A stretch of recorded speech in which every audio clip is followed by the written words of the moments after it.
Hi, I'm Sue Resig, and guess what? We're going to have my favorite cooked green tonight.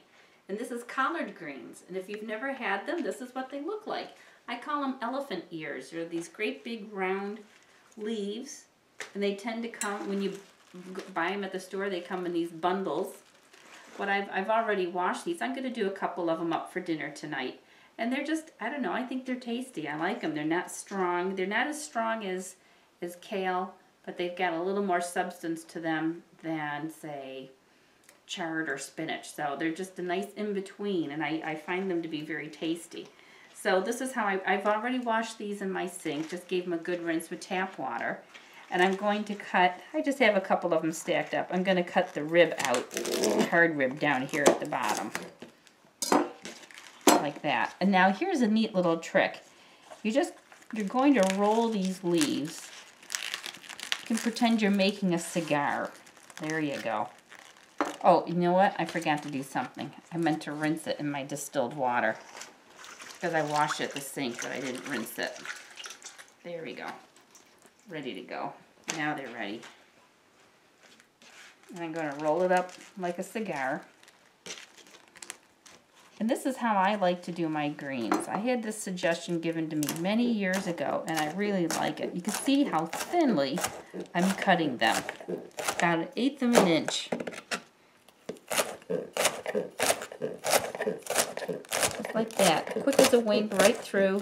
It's much easier when they're rolled up like this, because you get to cut through the whole thing. Obviously, you want to be careful of your fingers. There, I'm almost done. There we go. And you could cut through the other way if you want to make it little pieces, but what I like about it is that it makes these strands kind of like a spaghetti. There we go. And this is just for me. I find 2 leaves to be a nice serving because they do cook down as a green. And what I'm going to add is a little bit of my Hippocrates soup. Not very much. One of the things that Gerson would prefer is that you don't cook with a lot of liquid, because you don't want to lose nutrients in the liquid.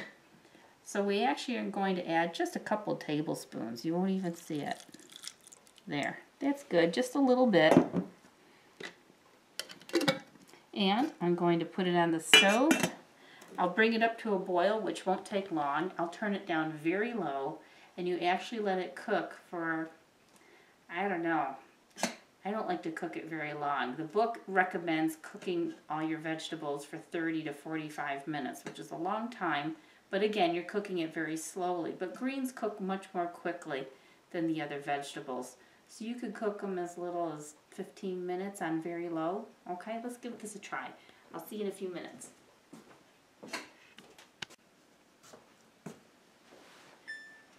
Ooh, it's done.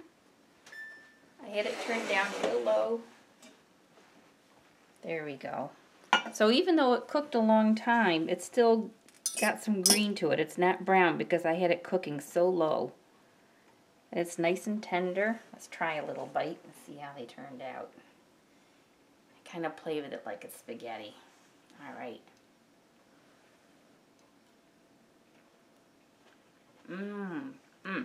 Very good. Nice and tender. And that little bit of Hippocrates soup gives it a little flavor. And I'm just going to enjoy them the way they are. I don't need anything put on those. They have a nice flavor just the way they are. So that's good. That's going to be part of my dinner tonight. What are you having for dinner? I hope you try collard greens soon. See if you have them at your store. They're very good for you, and they're high in calcium, high in potassium. They have a lot of good minerals in them, and we really benefit from having cooked greens. So I hope you have it, take the time to try those. Thank you.